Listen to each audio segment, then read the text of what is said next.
Hare Krishna. Hare Krishna. Welcome everyone for the program.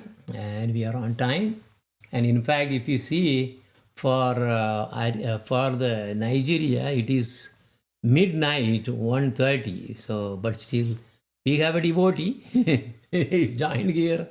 Very nice. All right. Om Ajnanathimirantasya Jnananjana Salakaya Chakshurunmilitam Yena Tasmai Sri Gurave Namaha Namo Om Vishnupadaya Radhikaya Priyatmane Sri Srimad Bhakti Vedanta Narayana Iti Namine Namo Om Vishnupadaya Krishna Prasthaya Bhutale Srimate Bhakti Vedanta Swamin Iti Namine Vanja kalpatarubhya cha kripa sindhupya eva cha Paditanam bhavanebhyo vaishnavebhyo namo namaha Namo mahavadanyaya Krishna prema pradayate Krishnaya Krishna chaitanya namne gauradushe namaha He Krishna karuna sindho dinabandho jagatpate Gopisha Gopika Kanda Radha Kanda Namostude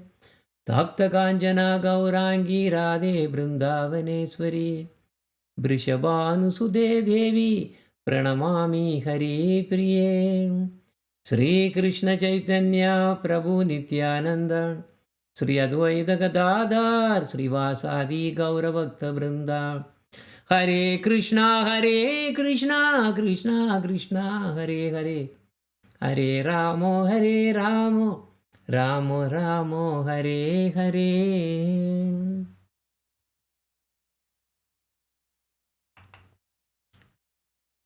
Actually, so far we have been reading the Sri Bhakti Rasamrta Sindhu Bindu. But it's all actually involved about these three things. That's what we covered in the previous verses. What are those? We have Bhagavan Sri Krishna, and then the Bhaktas who are Jivas, and you have something called Bhakti. So now this whole scripture is about these three things. And in order to advance to in Bhakti for Bhagavan Sri Krishna, we have to do whatever that are necessary, including the necessary sadhanas. But the question is, are we really having enough strength and enough mercy so that we can actually engage ourselves in the sadhana? So this is the problem. So that is why in this verse, new verse today,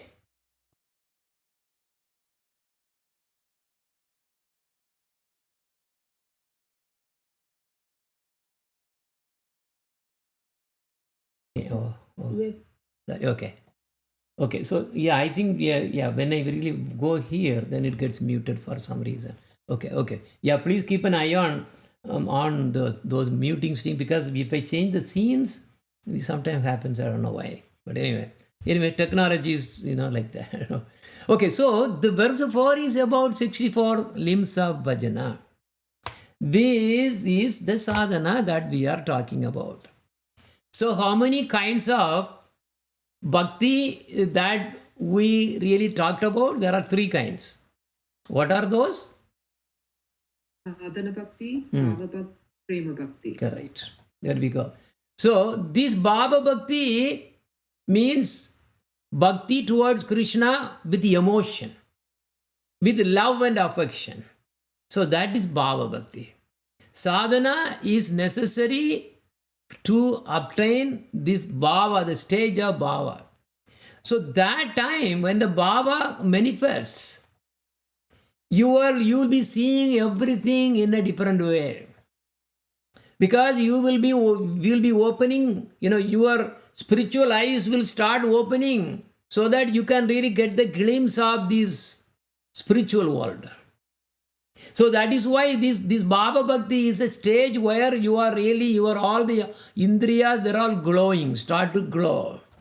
So it is bringing knowledge because it is glowing, and because of the sadhana, the impurities are all taken out. That's what we studied about anartha nivritti by sadhu sangha and all those.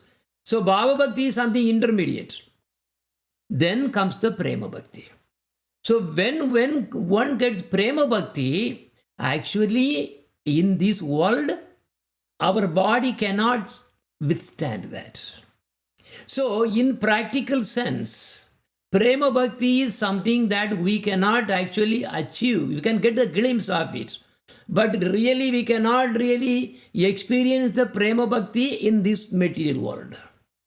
But in the material world, what we can experience is bhava bhakti. Bhava bhakti is, described in so many ways, it will manifest. There are Ashta Sattvika Bhava, tears just pouring out and crying, voice choking, and, fainting, body color changing, and also the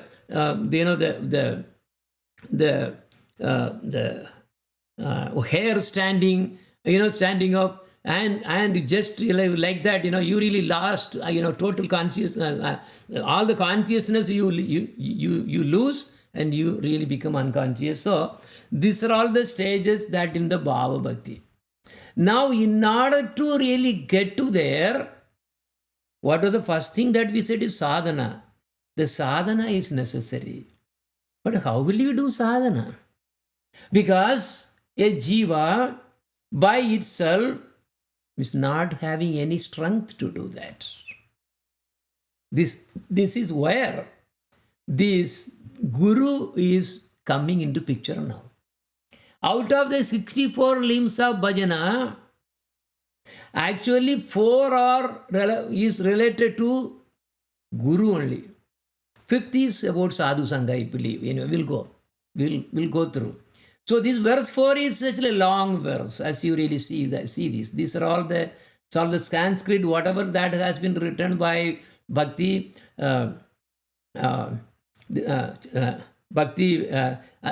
Saraswati Thakura, Vishwanath Chakravarti Thakura. But again, now we are going to expand. So now Gurudev is really taking us one by one, and then he is going to expand it for us. Remember, Gurudev has to do it. Some guru is necessary. So the first anga of the 64 kinds of, these angas, right? So what we are seeing is 64 limbs of bhajana. Bhajana means here sadhana. And, chanting, all the Sravanam, Kirtanam, Swaranam, Padasevanam, Archanam, Vandanam, Dasyam, Sakyam, Atmani, Vedana. They're all the angas of what? The bhajana. Actual bhajanas are 9. But there are limbs of bhajana that we have to see how we can really, make ourselves engaged in.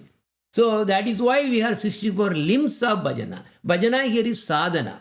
So when we are doing sadhana, what are the thing? Very first thing what we have to do is Guru Padasraya. So that is why the very first thing of the 64 angas of bhakti is Guru Pad. That means what? If one does not have a guru, finished. You cannot even enter into this bhakti. So he is outside the door of bhakti. So Guru Padasraya is so very, very important now. Very, very important. Otherwise we cannot do any sadhana. So taking shelter at the lotus feet of Sri Guru is the first one. Okay? Alright, now let us read that. In all the scriptures that promote bhakti, the unlimited glories of Sri Guru have been described. Every bhakti sadhana, because some of the other things, other marga, you may not need a guru. Suppose you want to do karma yoga, why do you need a guru? You don't need, you just go do some good karma and then follow this and whatever that is there. For jnana, you may or may not want to really have a guru, that is up to you. But when it comes to bhakti, it is not possible to engage in bhakti sadhana without a guru. So without taking shelter at the lotus feet of a Sadguru is impossible to enter into the realm of Bhagavad Bhajana. What is Bhagavad Bhajana? This Bhagavad Bhajana is sadhana. So therefore, out of all the limbs of bhakti, Sadguru Padasraya has been cited first. It is the duty of all faithful persons, jivas, who have a desire for Bhagavad Bhakti. Remember that triangle I really put there? Otherwise we are all fallen. Only by bhakti we can approach the Lord. So for those, it is a duty of all faithful person, what? Who desire for this bhakti to take shelter at the lotus feet of a spiritual master, not any chota mota. You have to really come in the discipline, that parampara you have to come. So who is a genuine preceptor of the Shastras? He has to know everything about these Bhakti Shastras. And what are the Bhakti Shastras do? They expound the glories of Bhagavan, Sri Krishna. And who is also expert in understanding and explaining the mantras describing Bhagavan. So he is the only way that we can actually engage in sadhana. Now, all anarthas are easily removed only by the mercy of such a genuine spiritual master. What are the anarthas? Anarthas means unwanted things. It is hearing so many things which has nothing to do with spiritual progress.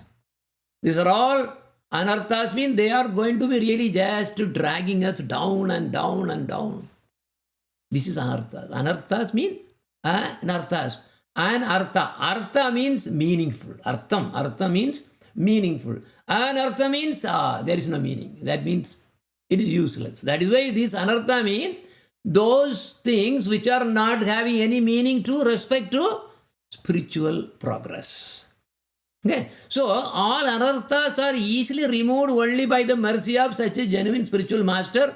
And thus one also obtains the supreme favor of Bhagavan. So basically when one surrenders to spiritual master, automatically, because that spiritual master is connected to Bhagavan Sri Krishna, automatically the favor from Bhagavan Krishna will come.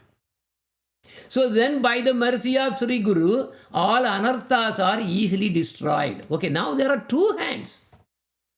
Only one thing that we did is to surrender to a guru. That's all we did. To a proper guru. Once that happens, Bhagavan Krishna is now coming into picture too. Why? Because the guru is connected to Krishna. Guru is none other than a power of Krishna only. So Krishna gives a power. And also this power can really come at any time. For example, take for example Srila Swami Maharaj, Srila Prabhupada. He was a medicine man. He was selling medicine, Ayurvedic medicines here and there. He had business. He was going all the way here and there and here and there. And he was having a family and also running, making, something for his living. But then, how the Shakti came on him was when he met Bhakti Siddhanta Saraswati Thakura. So that was the time when he surrendered to Bhakti Siddhanta Saraswati Thakura. Oh, he sees, oh yes, this is something amazing. When he accepted Bhakti Siddhanta Saraswati Thakura in his heart, what happened immediately? Gurudev's manifestation comes in the heart. And because of that, Krishna's mercy is coming. And Krishna's one of the desire is to really broadcast all the Krishna consciousness to this Western world. And Bhakti Siddhanta Saraswati Thakura gave the command. See that? Until he was meeting the Sri Guru, he was like ordinary human. So what happens there? In the life also we can see. Some people may be just like a householder or something they are doing here and there. But in their heart, they have a genuine, frankness to really have, they are expecting to really have, some bhakti towards Bhagavan. And because of that, see what Brahmanda, Brahmidegona, Bhakyavan, Jiva, right? That comes, and because of the Sukriti, as Guru comes in front of you, And it's up to you to accept. But the Guru is empowered at some stage, except those who are Nitya Siddhas, like Rupa Goswami, Jiva Goswami, and all those.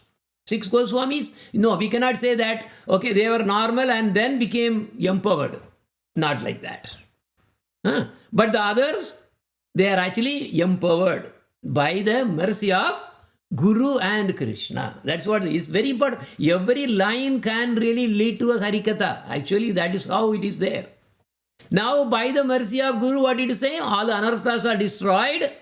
And Srila Jiva Goswami has demonstrated this in his Bhakti Sandarbha. Bhakti Sandarbha, you are seeing right there. It is there. Tracks are there. In the Bhakti Sandarbha, Anuchuda 237, by citing the evidence of various Shastras, he explained this by the statement of Brahmaji. So Brahmaji is saying, Yo mandraksa guruhu sakshat, Yo guruhu saharihi swayam, Gururyasya bhavet tushtas, Tasya dushto harihi swayam. The mantra, which mantra? That is given by Guru. You have to get mantra from a Guru. You cannot just like that go and then buy, get somewhere, you do a Google search and then what is this mantra and then do that. No use. That is only words. Mantra is different. It has to come from a Guru who is in the authentic, parampara. So when the mantra is received from the Guru, and the Guru is directly the Supreme Lord Hari, look at here, see? And the Guru is how he is Supreme Lord Hari, because he is empowered. He upon whom the spiritual master is pleased also obtained the pleasure of Sri Hari himself. He upon whom the spiritual master is pleased, that means as the disciple, also obtained the pleasure of Sri Hari himself. So now, that through the mantra, this whole spiritual truth is really passed over. So that disciple also will now be eligible to get and enjoy the pleasure of Sri Hari himself. Because why the Sri Hari himself is actually full of pleasure? Because we came from him, but we forgot. We are Sachidananda too. But now a Guru is empowering and he is removing the anarthas, unwanted things. Don't do this, do sadhana, that, this, everything. He is instructing us. He is giving Harikatha for us. And he is really explaining about all the spiritual world. He is explaining about all the pastimes of the Lord. And by that, what happens? The disciple also gets connected and hooked. And eventually, without Harikatha, that devotee will come to a stage where he cannot live without hearing Harikatha. Okay, that means he's really very, very blessed. Okay. Now, the Guru's internal spiritual mood of service to Sri Radhika and Krishna is conveyed to the disciple through the medium of mantra. Okay, this is why. Because the Guru is really engaged in this mood, service to Radha and Krishna all the time. And that is basically the mantra is all about that service only. How can we really get from Google and then get the mantra and then try to do that? There is no service to Sri Radha Krishna involved by this Google artificial intelligence or whatever you are talking about. There is nothing. So it has no connection. So that is why mantra has to be obtained from a Guru. Now, everything is given in seed form within the mantra. At first, the disciple will not be able to understand. But by performing sadhana and bhajana under the guidance of Sri Gurudeva and by meditating on the mantra given by him, gradually everything will be revealed. Therefore, it is said here that the mantra is the direct representation of Sri Gurudeva. Understand? So, because when we do these Sandhya Vandana mantra, those who have really taken Diksha, there are eight mantras for the ladies and 9 mantras for the male. So, this mantra, what exactly the mantra is giving to you is it is giving connection to Sri Bhagavan Krishna, Radha Krishna. But how? Gurudev's mercy. This is why, because a mantra came from Gurudev, that mantra is also considered as a direct representation of Sri Gurudeva. Okay, so this is very important, because we cannot really just also keep on chanting our mantra without thinking about Gurudev. Because whenever we get up in the early morning, what is the very first thing that we have to do is?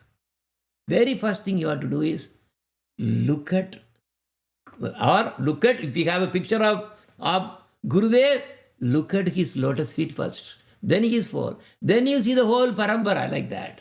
And after that only you can actually look at Radha Krishna, but again start from the lotus feet first. Okay, so Guru's lotus feet, Guru, then Guru Parampara, and then after that you really go to actually Chaitanya Mahaprabhu and then Radha Krishna. That is the proper. Okay, so now anyway, so in the Hari Bhakti Vilasa, there is all more stated in this particular topic. What is the topic we are talking about? Accepting the lotus feet of a Guru. Guru Padasraya means accepting the lotus feet of one Guru on his head. Now Hari Bhakti Vilasa is saying, Harau rushte guru strata, Gurau rushte na kaishana, Tasmat sarva prayatnena, Gurum yeva prashadayat. Even, wow, look at the power of a Guru, Even if a person incurs the displeasure of the Lord, so what that means is, that particular person who was initiated by a Guru is making some aparadh towards Lord. So many aparadh one can do. Even when you are trying to worship the deity, so many aparadh can happen. So if a person is incorrect, so like that the Lord doesn't like him.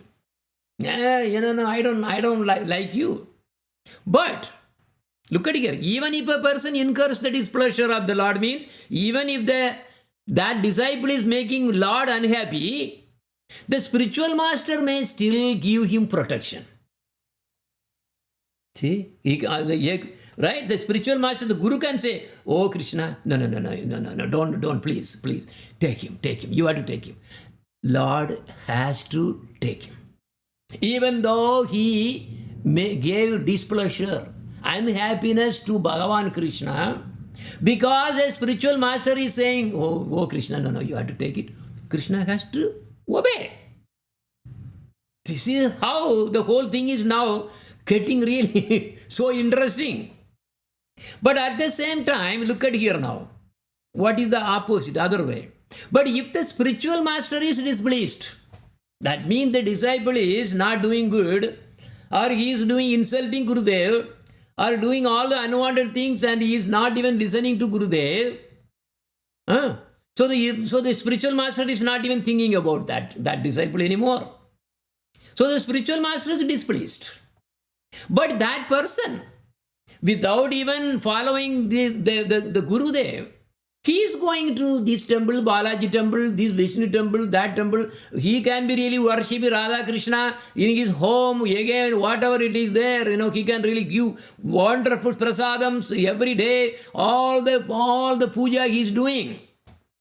But the spiritual master is displeased.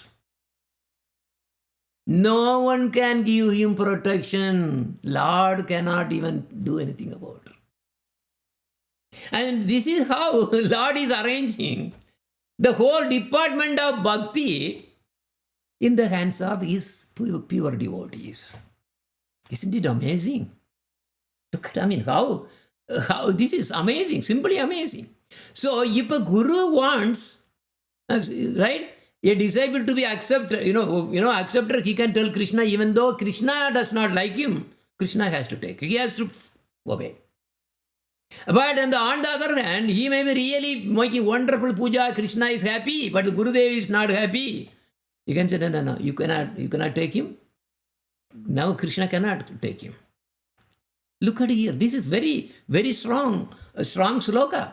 And you can see the power of Gurudev with respect to Krishna. Krishna cannot do anything independent. Against the will of gurus, which he has subordinated to give bhakti to him. So the author Srila Vishwanath Chakravarti Thakura has also said, Yasya prasadat Bhagavat prasado yasya prasada na gati kuto api. Na gati kuto api. For one who pleases the spiritual master, the Supreme Lord is automatically pleased. But for one who displeases the spiritual master, there is no means of obtaining success. Finished. He is finished actually. I therefore meditate upon Sri Gurudeva, offer prayers to him, and bow down before him 3 times a day. These 3 times a day also matches to the Sandhya Vandana time. Remember, early morning, we do the Sandhya Vandana when just before the sun appearing, right? So that is the morning Sandhya Vandana. You do that, you recite the mantras 10 times, each one, they're given by Gurudev. And then again, when the sun is really up there up there above head, that's noon time, again you do the Sandhya Vandana. And then the evening also, when the sun sets, you are doing a Sandhya Vandana. This is matching to the 3 times a day. So what is now what is required to be Guru? Because now when we do that, so that Sandhya Vandana time, of course you are first thinking about Guru and then only you are reciting. Okay, that is also coming there. So 3 times a day. Anyway, next one. What is required to be a Guru? This has been stated in Srimad Bhagavatam. Not everybody can become a Guru. Because it's not just like that somebody just decides, I want to become a guru, and then all right, you really put a this thing, put a big advertisement, and this is what going on. They arbitrarily decide that they want to become guru. That is not how it is actually looking. No, there is a lot of meaning there also who can be. Usually, a guru is empowered by Krishna, and also as well as his own Gurudev. Otherwise, he cannot really take any disciple, period. So here, in this one, who is a Guru? What is the qualification of a Guru? Tasmad Gurum Prapatyeta Jinyasuhu Sreya Uttamam Sakte Parecha Nishnatam Brahmani Upasamasrayam. So this is again Bhakti Sandarbha by Srila Goswami. That's also, I have all the Sandarbhas are there actually. So I think as we go, we may be able to really get into these all the Sandarbhas. They are very high and very wonderful. So there Jiva Goswami has defined the meaning of the word Sabde Parecha Nishnatam in the following statement. How is that? Satte Brahmani Vede Tatparya Vicharena Nishnatam Tadaiva Nishtam Praptam Pare Brahmani Bhagavat Adi Rupa Virbhavasestu Aparokshanubhavane Bhavena. One who is expert in explaining the purport of the Vedas, which are, Vedas are said to be Sapta Brahma. Sapta Brahma means that Vedas are just like somebody wrote it. These Vedas manifested from the eternal sky, eternal spiritual dimension. These sages will be coming, and so many sages will be coming in every yuga, one after another. Every yuga, there is some sage will come. Every cycle actually, because in this yuga, who is our Vyasa, who is our Veda Vyasa is what we call Veda Vyasa. He is the disciple of Narada Muni. We know all those. Now what did he do? He really just brought all those from the Sabda Brahma. Sabda Brahma means it's an eternal record. Everything is there. Even if you really burn the books here, nothing, you haven't burned anything. it will come back again. Okay. Anyway, so so a guru has to be an expert in explaining the purport of the Vedas, which are Sapta Brahma, and who has a direct experience of Parabrahma. Who is Parabrahma? Parabrahma means, who is that Parabrahma? Brahman is the effulgence of Krishna. Effulgence is Brahman. It's a light emanating everywhere. There is no place in anywhere this Brahman is not there. Because Bhagavan, Krishna is there, and from him the tejas, the effulgence, like aura, is going everywhere. There is no place where it's not there. But he's talking about, and the guru has to have a direct experience of Parabrahma. Who is Parabrahma? Para means above. Brahman is, I told you. So who is above this effulgence, the Brahman? That is Sri Krishna. Because the Shastra says that it is the Anga Kandi. Anga means his spiritual body. From his spiritual body, this effulgence is coming all over the place. And he will know, this guru should have direct experience of this Parabrahma. It's not like just like they're reading and then they're trying to explain that also. No, you have to have a realization of Krishna. So Krishna has to be in the heart of Guru. If the Guru, acting as Guru or whatever it is, if Krishna is not in the heart, but only maybe Paramatma is there, then no, he cannot be Guru. Paramatma is in every heart. What is the point? In every heart is Paramatma is there. Paramatma is one manifestation of Krishna, but he is not the one. He is actually the Supreme Bhagavan. Supreme Bhagavan is not Paramatma. Supreme Bhagavan is Sri Krishna. Ishvara Paramakrishna, Sachidananda Vigraha, Anadir Adir Govinda, Sarva Karana Karanam. He is the Param. He is the Parabrahma. And the Guru has to have the communication and also direct realization of that Bhagavan. And also there are more things. Who is devoid of all material expectations and requirements. He cannot really have any affinity towards any material possessions. He is not going to demand you any money or something. No, because he is not, he has nothing to do with those. He is living only under the shelter of Krishna. Anything comes, he uses for Krishna only. Nothing for himself. So that is why he is not expecting any materially anything. He is expecting for what?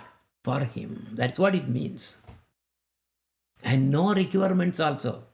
Oh, I want this, I want this, I want nothing. He is under the will of Sri Krishna. And that kind of personality should be the genuine spiritual master. Understand? Okay. Now, one should take shelter of such a guru through the process of hearing in order to know the truth regarding sadhana. That is exactly where I started. Remember? I put that shot, right? Sadhana is basically where we are. Sadhana Bhakti is where we are starting. Forget about this Bhava Bhakti and Prema Bhakti and all. We are not even coming into sadhana. In order to come to the sadhana, you have to have a guru. Otherwise, there is nothing. Why? Sadhana you will do for what? If there is a sadhya. Sadhya means there's a goal. For example, you want to get a medical degree, you want to become a doctor. If you want to become a doctor, that is your sadhya, your goal. So in order to really to get the doctor, to become a doctor, you have to do sadhana. That sadhana means you have to join a university, accept from the teachers, learn from the teachers, and then after that you have to be qualified to pass the exam, and then you achieve the sadhya. Okay. So here in the spiritual life, what is the goal? The goal is Prema Bhakti. The goal is Prema Bhakti. In between is the Bhava Bhakti. That's the transitioning. Up to Bhava Bhakti we can experience in this world, as I mentioned. Sadhana is where we are talking about. A guru is the one who is really going to be, yes, he's starting, engaging. By giving what? By giving mantra. What is that mantra means? The mantra is the direct connection. He gives sambandha. Sambandha means connection. So, you see, sambandham, in Tamil we say sambandham. Sambandham means connection, there is even for the marriages and all, there is people sambandham they say. It's all basically the same root word is same, sambandha. That guru is giving that relation to Krishna through the mantra. Anyway, similarly, it has been stated in the Shrutis, Mundaka Upanishad, 1-12, Tat Vinyanartham Sagurum Yevabi Kachet Samit Panihi Srotriyam Brahmanishtam. What does that mean? In order to obtain direct realization of the supreme absolute reality, what is that? That's the goal we are talking about. Or in other words, knowledge concerning Prema Bhakti. See, it's coming again. Prema Bhakti. A person who is desirous of his own welfare should approach a Sadguru, not sad Guru. There are a lot of gurus, there are sad gurus. This is Sadguru. So Sadguru means who knows the everything, all the things. The extract of the Vedas and also about all the Bhakti Sastras. And he's learned, who is learned in the truth regarding Sri Krishna. This is the most important. Vedas is, yes, important because, but Krishna is beyond Vedas. Vedeshu Durlabham. So he's saying, I cannot be obtained by Vedas, but that does not mean that we should completely discard Vedas. No. Vedas also we have to know, but we have to go further up. That is the truth about Sri Krishna that the Guru has to be knowing about. Now, taking an offering in one's hands, one should submit oneself to such a Sadguru with three things. Body, that is kaya, mind, manas, and words, means vak. So kaya, manas, and vak. These three, you have to give it to Gurudev. This is exactly what we do when we really accept a Guru and he's giving the mantra. And what do? We do yajna. In the yajna, what is the thing that we do? We really tell, this is my sadhana deha, because Gurudev gives sadhana deha. That is not the siddha deha. No. Siddha deha has to really reveal later. Okay, so first birth, you get a name, so and so, Bob Smith or something, some name. That is your material name. But when you get the gurus from mantra, from Guru, surrender Guru, and then gets all these, Tulasi, mala and everything and all those, and bag and chanting, all those things there, he gives you a name. That name is given depending on whatever that he really the things, and that name corresponds to your sadhana deha. So using that name, you are actually engaging in the sadhana. Okay. So anyway, so when we get the mantra, what do? We just offer our body, mind, and words. What that means is, you cannot give your mind to anything other than that your Gurudev wants to do. You cannot say that, oh no, I am interested in doing all so many dances here and there. That is my this thing. You are thrown out from your Guru then. And if you are thinking that, I have to keep on giving lecture about these politics and these and all kinds of things, and then this consultants, that's what, that means your mind is not given to your Gurudev. So you are again thrown out. And also the words. The words means what? Whatever you speak, whatever you utter is all connected to the spiritual goal that the Gurudev has really given to you. So that means you should not be really talking about all kinds of things which are not related to your satya. What is the satya? The satya is prema bhakti. So if those words which do not correspond to that satya, that means you are violating, you are not giving words to your Gurudev. Because your Guru is supposed to be really taking you and then making you engage in the sadhana so that you will get the satya. But if you are not really giving the words, if you are not giving the mind, if you are not even giving the body in the sense, okay, here body means you have to give all your work and everything. That means so seva. Body means here seva is coming there. We will go through, I think we are stuck even in the first one. I thought I could really cover 5 of them or something, but we are still in one of them. So basically seva and also mind, you are always thinking about Guru, and also in that what you are giving, that mind you are giving to Guru, that means Guru and Krishna. And words means so many things actually. Anything that you use your tongue for. Chanting, singing, talking about Krishna. All those things are the right words. But at the same time, if we are giving our mind to soap opera, and then we are actually talking all kinds of nonsense about, some sale is going on here, this is going on here, you buy this one, Thanksgiving Day, this and all kinds of things. If you are talking about all the nonsense, you are not aligned with your Guru. So Srila Jiva Goswami has here described that the instructors who disseminate knowledge of Bhagavad Tattva are of 2 kinds. Okay, now coming some details. Okay, we will be going little more inside. So what is Jiva Goswami saying? There are 2 kinds. 2 kinds of instructors. Okay, so what exactly instructors means? Gurus. So what are they do? They are actually giving knowledge about Bhagavad Tattva. Bhagavad, who is Bhagavad? Krishna. Krishna Tattva. Bhagavan Tattva. But there are of 2 kinds, he is saying. Saraga and Niraga. Okay, now 2 things.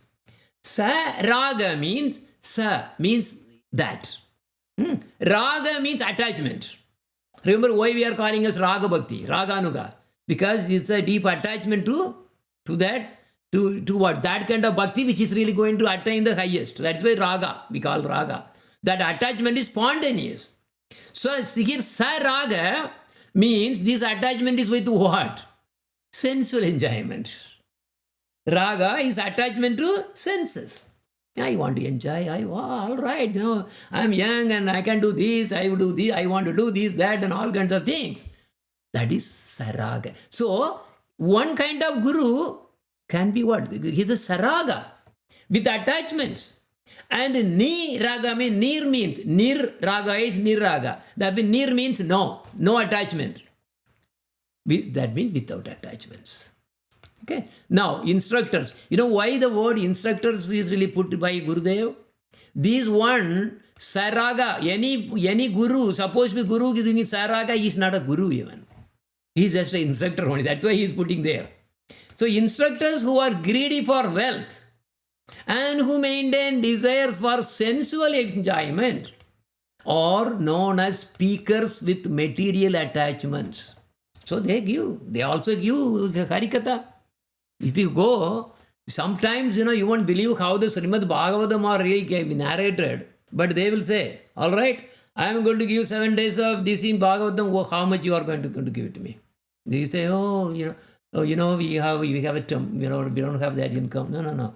My minimum this thing is fee is 50,000 rupees.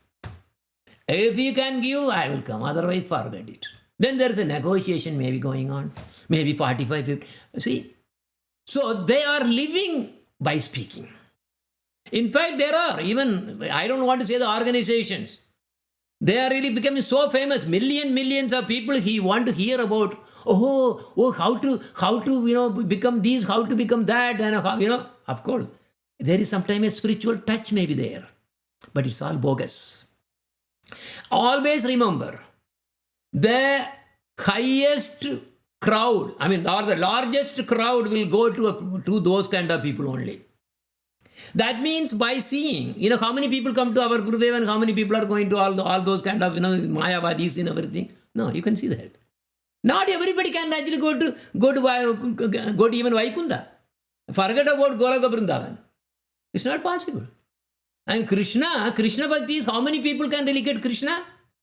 Millions after millions. See, that's why, there is the sloka also. Out of millions of, karmis, one can become a yogi. Out of these 1 million yogis, one can become a jnani. Out of 1 million or millions, whatever, jnanis, one may get mukti, liberation. Out of all the 1 million that got mukti, you cannot even get one Krishna Bhakta. That is why. So never ever run towards the crowd. Just because somebody is famous. Oh, he's very good, talking and talking. Because it's all, he's going through all those kind of practices and everything. So many things are really, puts the bells and whistles and everything. And that is how they're all traveling to UK. Yeah, what are you going to do? Yeah, I am giving Krishna consciousness, preachings all over the place. Oh, okay. So you are, everywhere. Going to London, flying there, Paris, this, everywhere they'll go. But what do they preach? Not even a single name of Krishna will come there. He will really talk about how to become, get up early in the morning. How to get up early in the morning? Oh, big class. Oh, there you go. So many millions people will come. How to do this yoga, Kundalini yoga? Oh, million people will come again. Why? This is saraga. This saraga is attachment. Attachment for what? You are having attachment to this world only. Yoga, karma, jnana, these are all having, there is a desire for that which is mukti. Mukti is again, you are asking for enjoyment only. So all are bogus.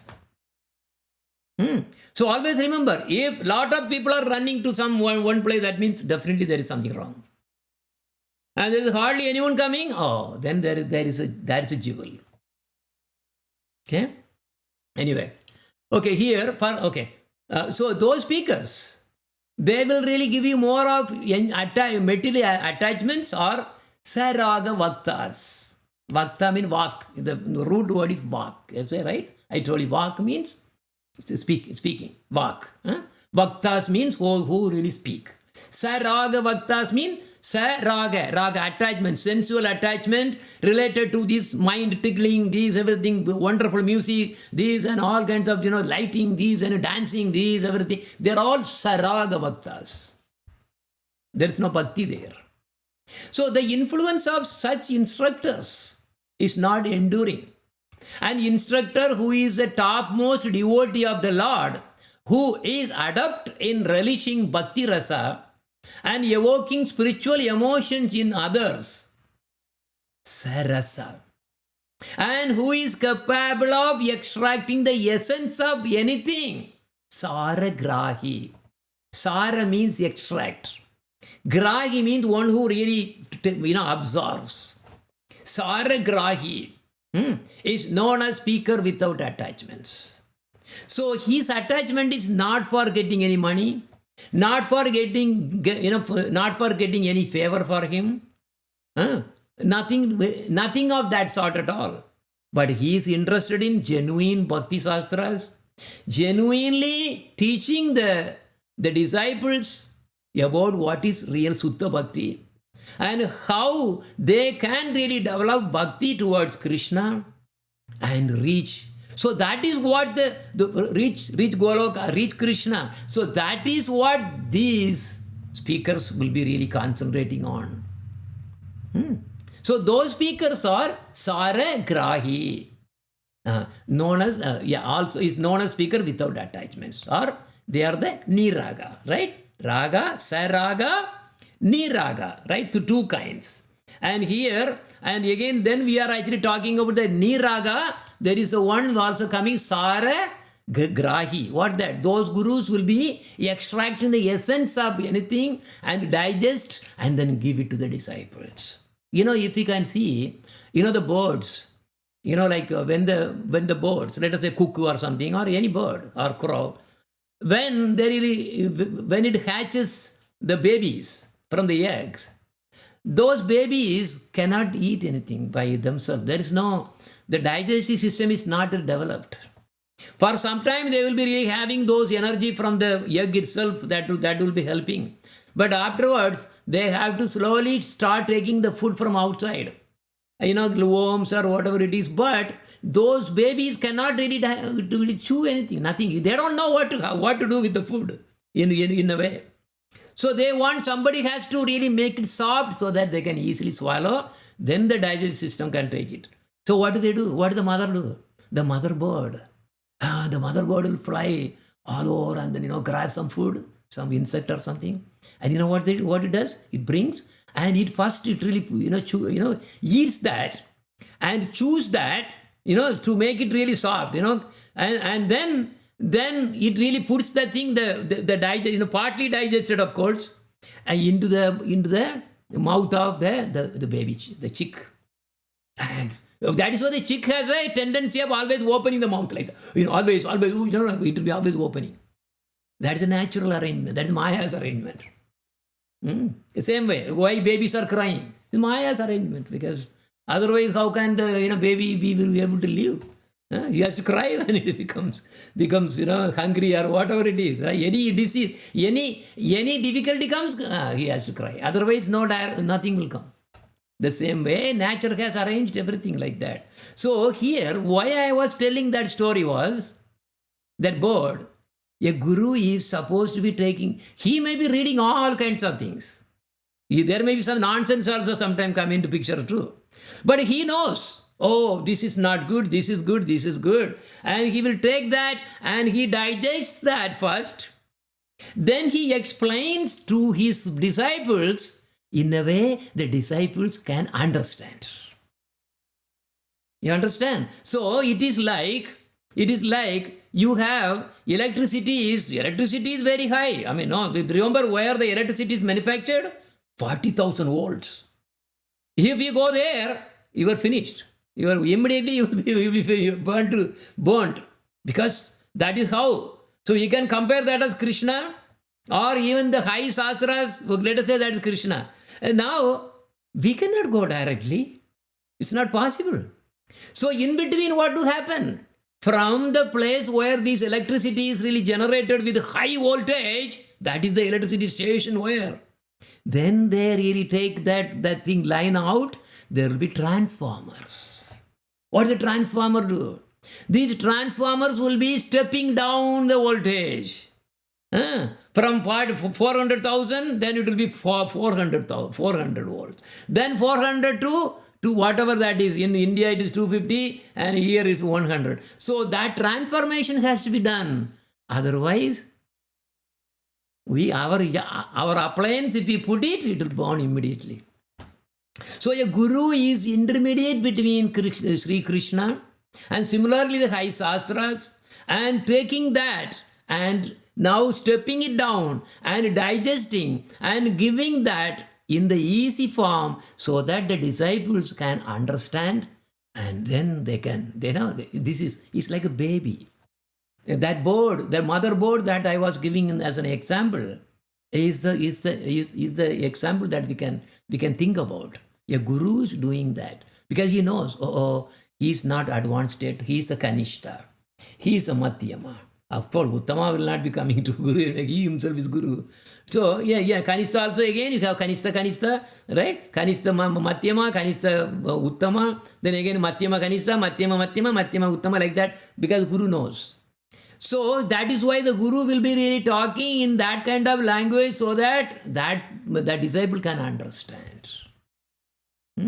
Okay. Anyway, so we are talking about that kind of the instructor, or he is the guru who is saragrahi.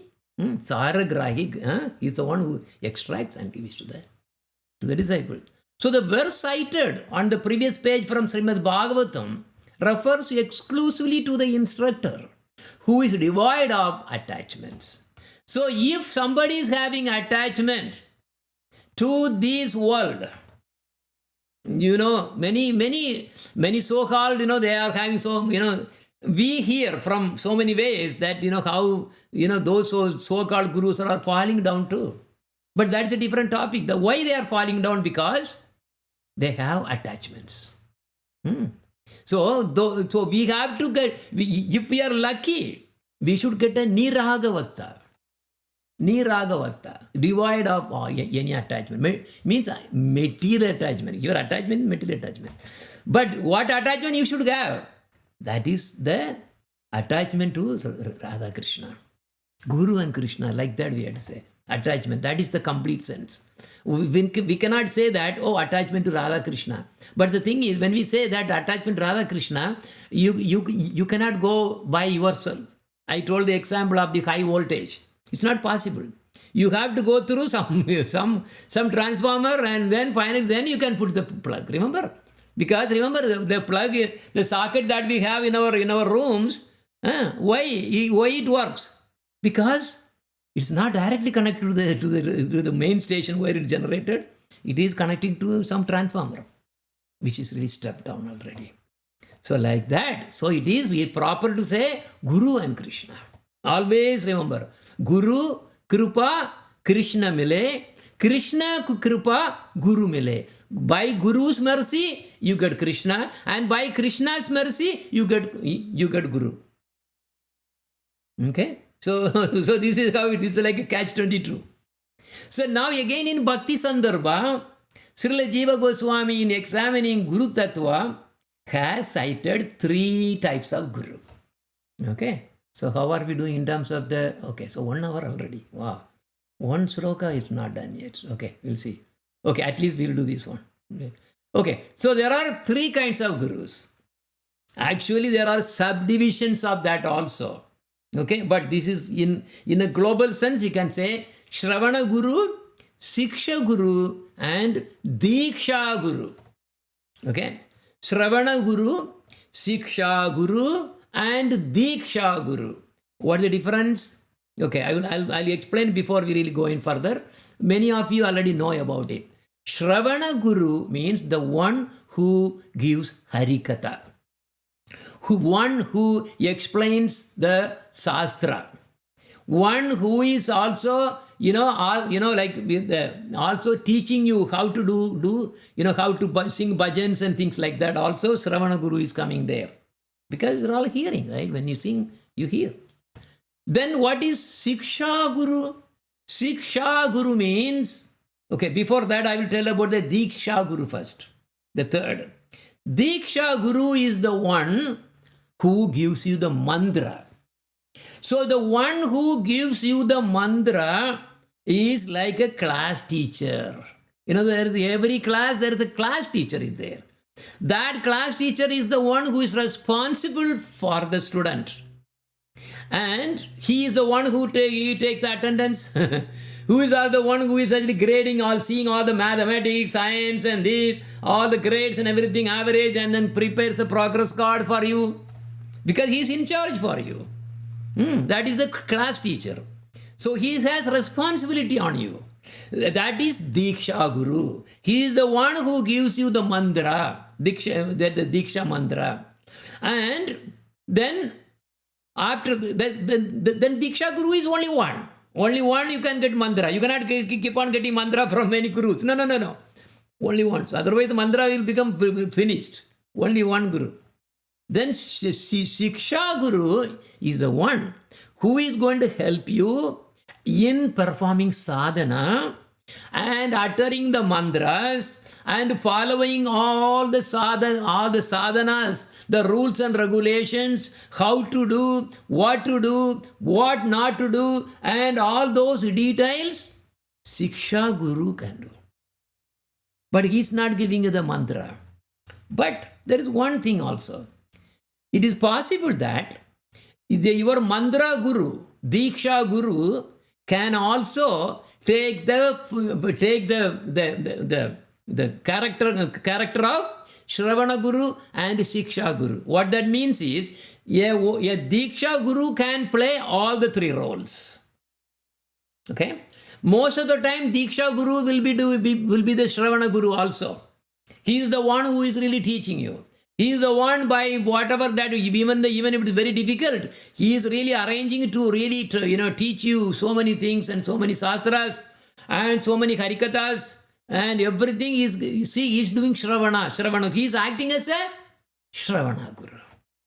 A Diksha Guru can be a Shravana Guru. But a Shravana Guru need not be a Diksha Guru. Why?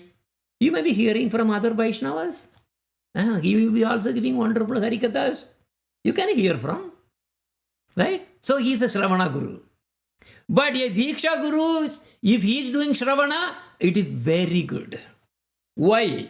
Sometimes the Shravana Guru, some other Guru, may not be in the same mood as your Diksha Guru.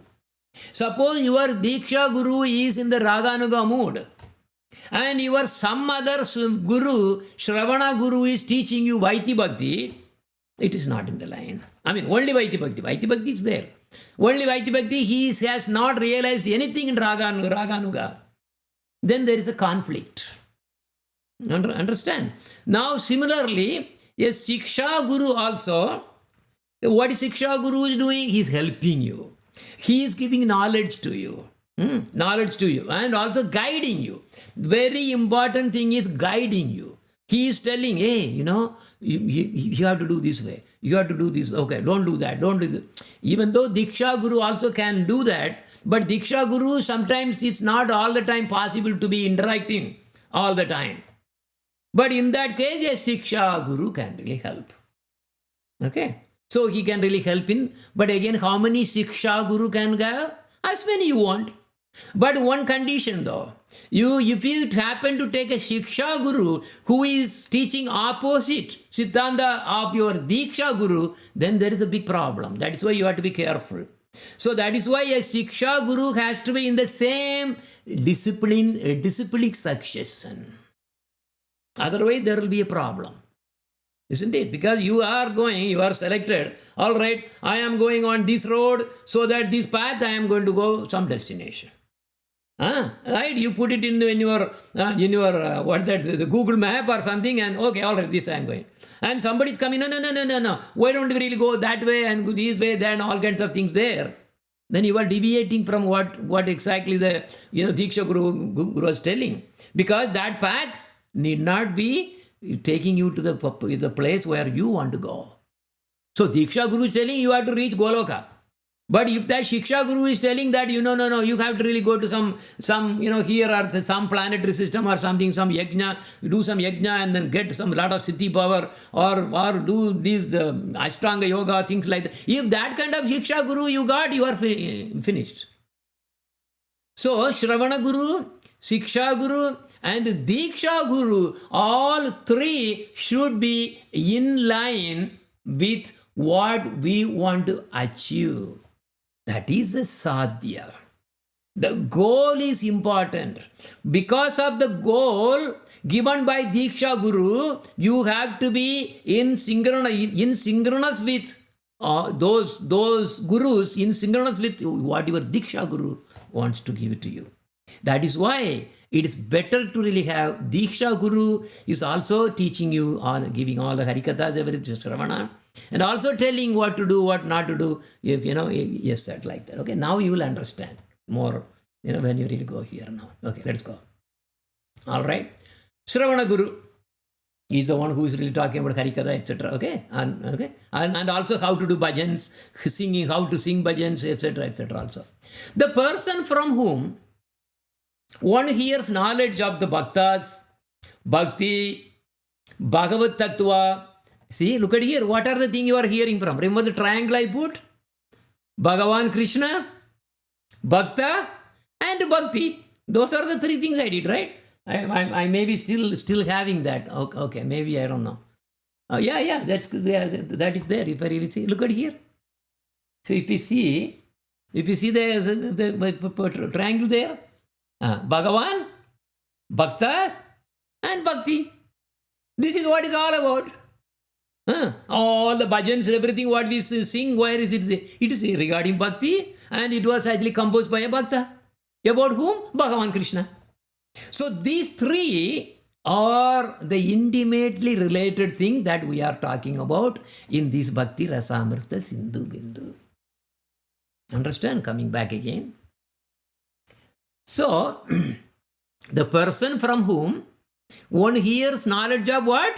Bhaktas, Bhakti, Bhagavan. That's a triangle. That's why I really, somehow or other, I really somehow wanted to show that, and that is basically what we are talking about today. Oh, that. When a guru is talking about these three things, he is Shravana Guru. Not only talking does not mean only talking. Singing. Singing, and also, hearing anything from him, but the topics will be only these three things. There won't be anything like, Amazon.com is having some sale or something. Hey, disciples, you have to better make use of it. That is none of his business. He's not going to talk about that. He's going to talk about only Bhaktas, Bhakti, Bhagavad Tattva. That is Bhagavan. He is Shravana Guru. So, in the conversation between Maharaja Nimi and the Navayogindras in Srimad Bhagavatam, it is stated, there is a reason why this is coming. Okay, so there it is saying like this.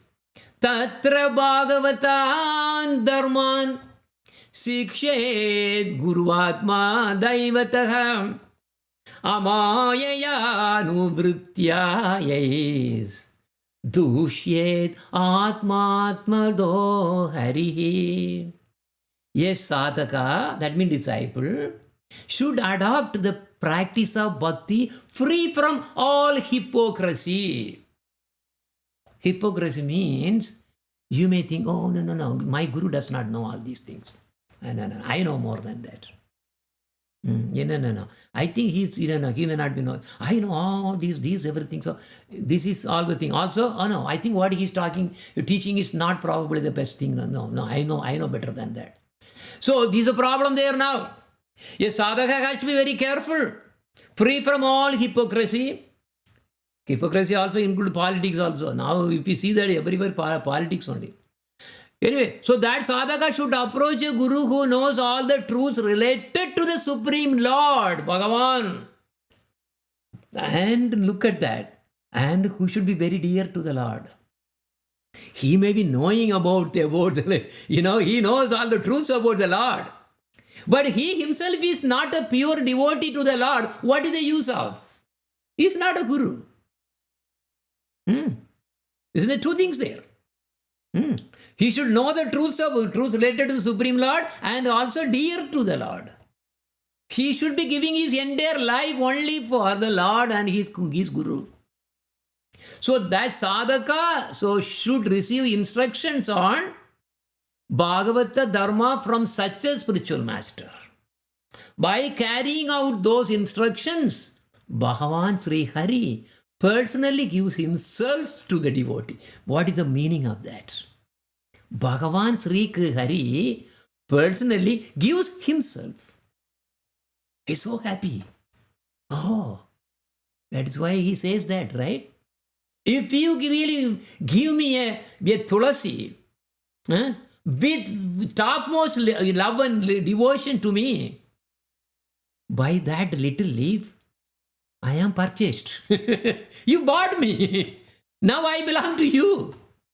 This is Bhagavan's quality. See, that word is very important. Bhagavan Sri Hari himself gives himself to the devotee. See, that means it comes to one and only thing.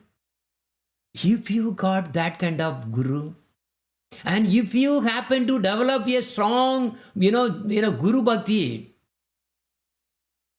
what will happen?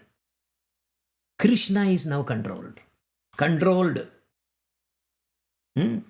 And that kind of guru, such a person gives instructions on how to execute bhajana, is called Shravana Guru. But again, remember I said, a Shravana Guru can be the Diksha Guru also. There may be many Shravana Gurus, I told about that too. Nonetheless, the sadhaka should take shelter of one Mahapurusha among them who is suitable to his nature and receive instruction from him regarding how to perform bhajana. The nature. So, because everybody has different nature. Depending on the nature, we have our acceptance. Remember, everybody is actually having a bowl, begging bowl. Somebody having a beggy bowl, very small bowl, so he can get only little mercy. Some may be having a larger, big bowl, so he will get lot of mercy coming from the Lord. And that is depending on the nature of the disciple. If he is very beginning, his begging bowl is not that big enough yet. So that shelter, you have to get a proper, those kind of Shiksha Guru and also Shravana Gurus, because you cannot understand everything. Depending on your eligibility only, you will be approaching. Otherwise, you cannot understand. Okay, so that is Shravana Guru. What is Shiksha Guru? Out of many such competent Shravana Gurus, one gives instruction in bhajana which are just suitable to the bhava of the sadhaka. So there, I was talking about how much one can really, the begging bowl size is so that how much he can receive. That is Shravana, because he will be talking only that level that the disciple can, that sadhaka can understand. If the sadhaka is first grade and he is talking about differential equations and Fourier transforms, the disciple is gone. He cannot understand anything. Okay, so that is the Shravana Guru he will be talking only that level. Shiksha Guru is coming to sadhana. And in the sadhana, what is happening here? That bhajana, see, instruction in bhajana. Bhajana means sadhana. And what is that? Suitable to the bhava of the sadhaka. What exactly the level of the sadhaka who is in? Is he in this Shraddha level? Or he is in the Sadhu Sangha level? Or he is in the Bhajana Kriya level? Or he is in even going higher and higher, like the Ruchi, Asakti, Bhava, like that it goes on. Depending on that level, Bhava of the sadhaka, if one chooses the Shiksha Guru. You understand? One is, the Shravana Guru is hearing wise. What is the Shiksha Guru is actually helping? In developing Bhava. By how? By instructing on how to do the bhajana effectively, so that you can achieve. Okay, all right. So there may be many Shiksha Gurus also. However, that's what, it is advantageous to have one Shiksha Guru in particular who is conducive to one's mood. At least one Shiksha Guru you have to have, so that your mood will be nurtured. The Shravana Guru and the Shiksha Guru are usually one and the same. There you go. This is what I was telling in the beginning. The Shravana Guru, because he is the one, the same Guru who really, he's giving Shiksha Guru. Yes, he can also teach all those things too. And again, as was also telling, a Diksha Guru also can do these too. Diksha Guru can do all those. All the three he can do. All the things he can do. But mantra, only Diksha Guru can give. So, you see that now, Shiksha Guru in particular, so is the same, and when if it is the same person, then he knows what is the begging bowl size, so he can instruct accordingly, and then he knows the bhava, and the bhava can be really taken step at a time. Not something like that going above your head and then getting lost. Okay, so that is what he is talking about. It is there in the Bhakti Sandarbha again, in some Anuchuda 206. That's what he's saying. Okay. Atasravana Guru Bhajana Shiksha Guru Prayakam Ekatvam Iti. The Sravana Guru and the Bhajana Shiksha Guru are usually the same person.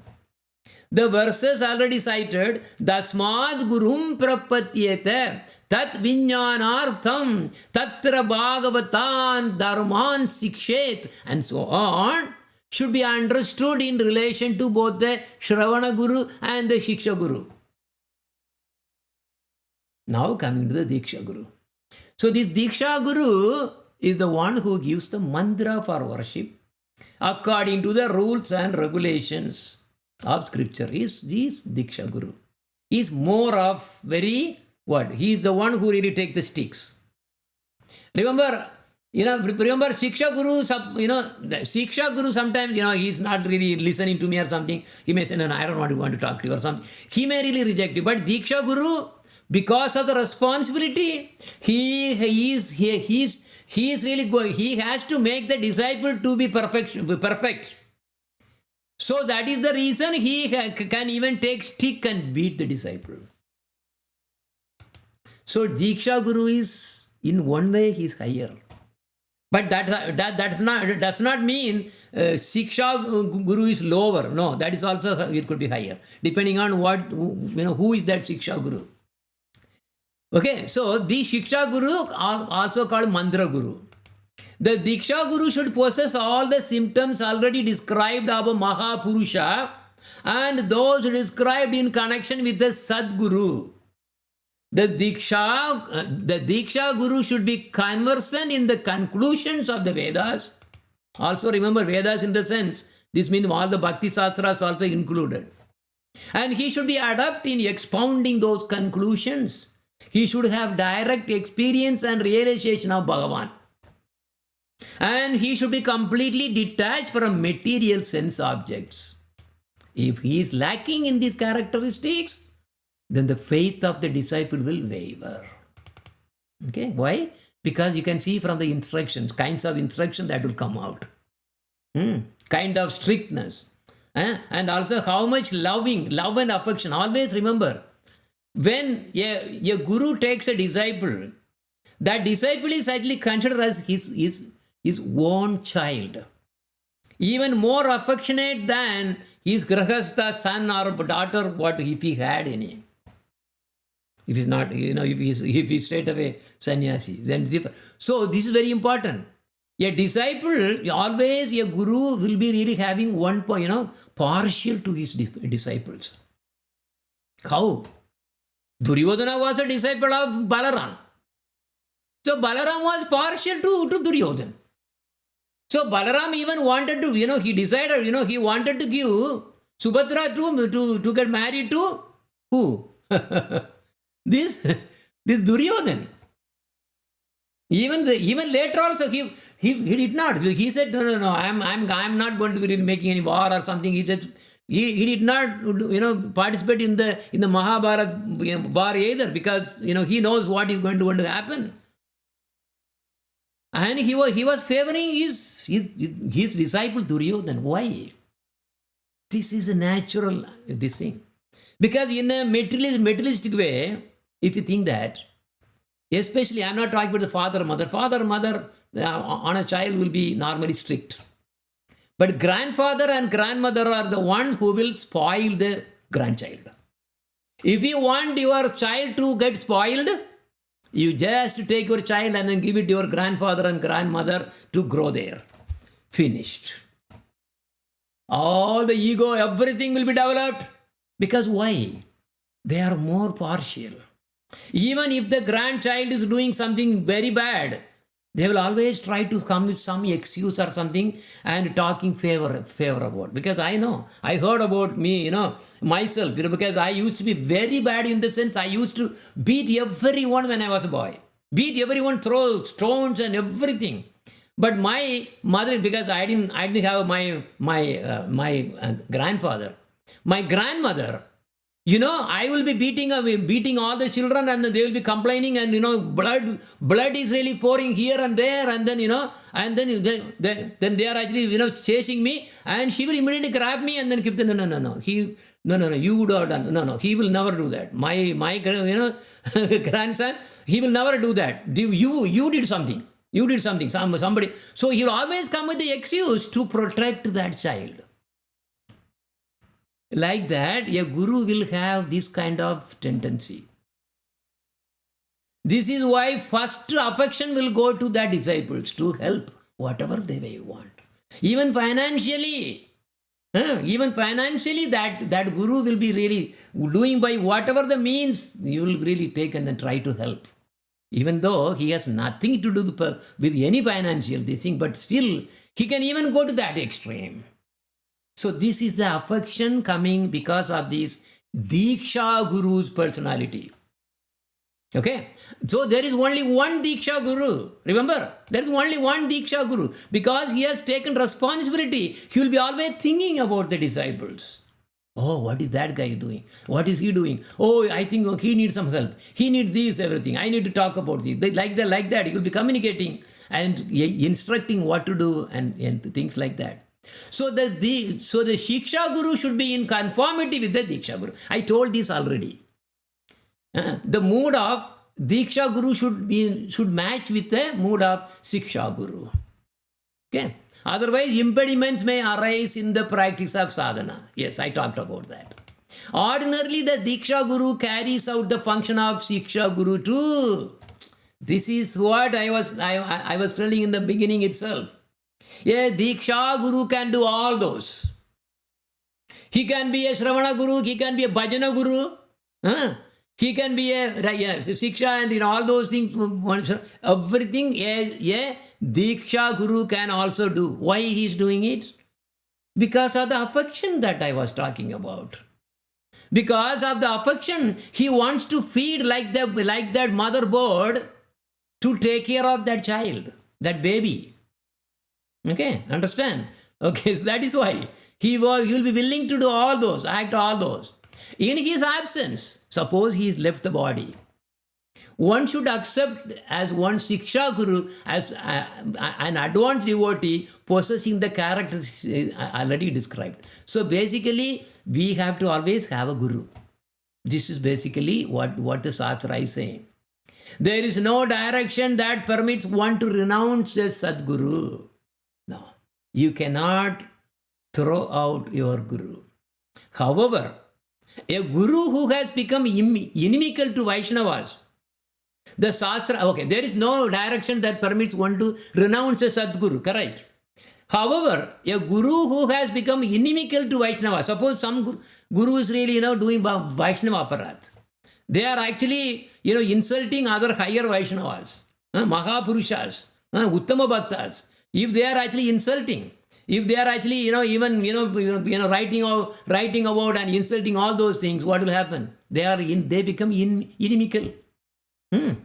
Vaishnavas, similarly Shastras and especially Bhakti Shastra, who is engaged in sense enjoyment. If somebody is doing aparat, Vaishnava aparat, how they will fall down? This is how they fall down. They will be automatically get attached to the sense enjoyment with somebody, whatever some ways, and he will be finished.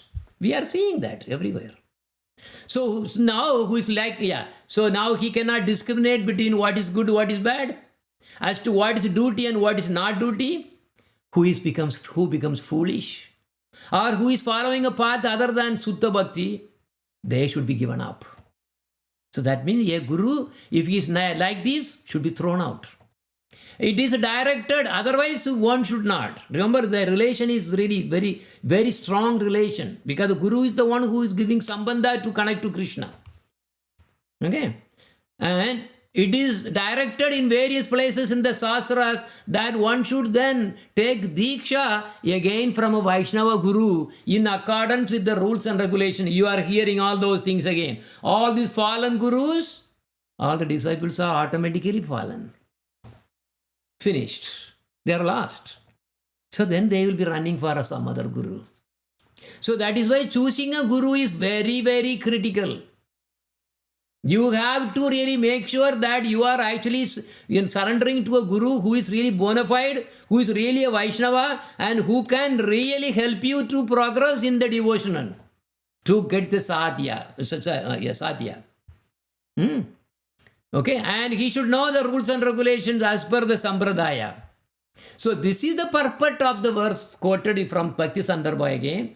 Gurorapi avaliptasya karya karyam manyataha utpada pradipannasya parityago vidhiyate. Okay, yes. Okay, good timing. I will be just finishing that one. This is from Hari Bhakti Vilasa. Avaishnavo padishtena. What is a Vaishnava? A non-Vaishnava.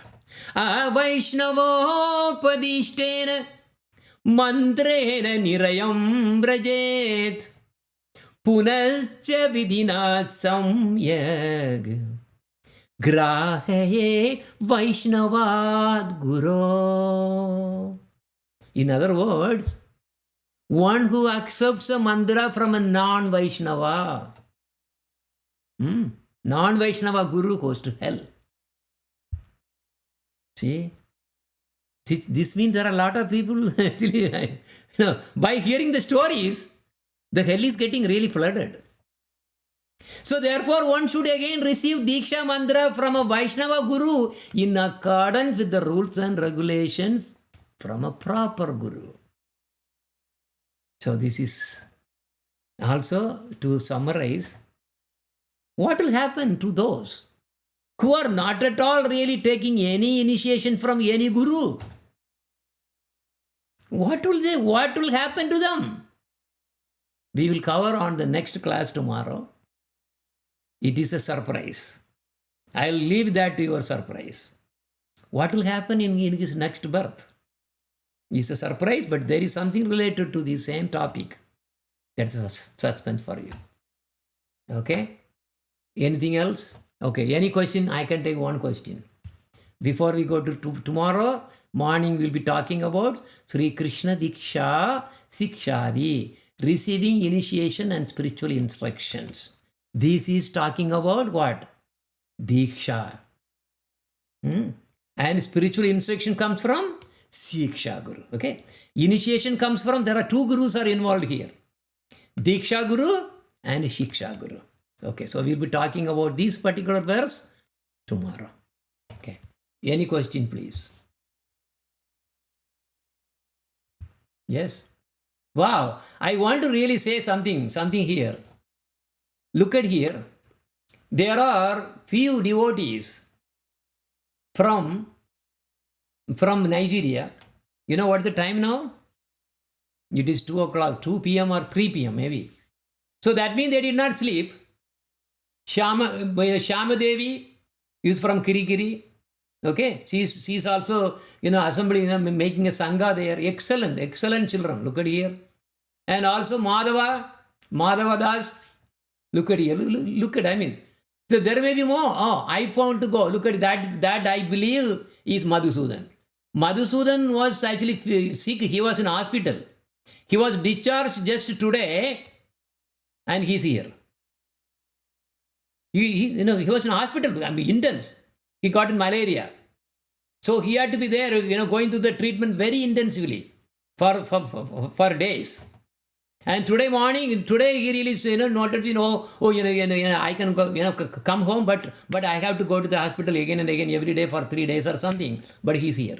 I know. That is his phone. Madhava Das. He is the one who is said he used to be really, as like helping. Helping Madhusudan. And look at here, they're all so involved. Look at this is the bhakti that we are hearing. But on the other hand, what are we doing? Oh, no. This is going to be very early in the morning. I cannot attend the Harikatha. No, I cannot do that. I have something else to do. See, what is important? Krishna or our own manufactured things? And I was telling, again, this Shama Devi also. She was texting me, oh, what time is the program and everything. Look at here, this girl and also his brother, Haridas. Both are dedicatedly. They say, no, yes, we will be there. And then they are here. And again, tomorrow again, then they have to attend the class, right?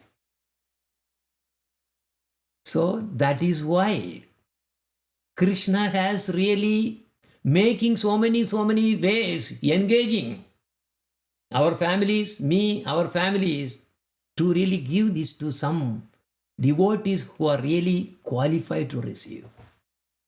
This is, I don't know, I don't know what to say. All glories to Gurudev. Exactly on time. Okay. Any questions? Maybe one question? Quick one?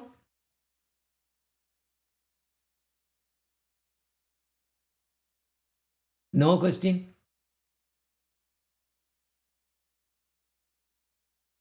Okay. All right. Okay. Vanja kalpa tarupchacha. Kripa sindhu pevacha. Paditanam bhavanepyo. Vaishnavepyo. Namo namaha. Hare Krishna, Hare Krishna. Krishna Krishna, Hare Hare. Hare Rama, Hare Rama. Rama Rama, Hare Hare. With that, we'll meet tomorrow again. Vanja kalpa tarupchacha. Kripa sindhu pevacha. Paditanam bhavanepyo. Vaishnavepyo. Namo namaha. Jai Gurudev. Jai Srila Prabhupada. All glories to Guru Parampara. Hare Krishna.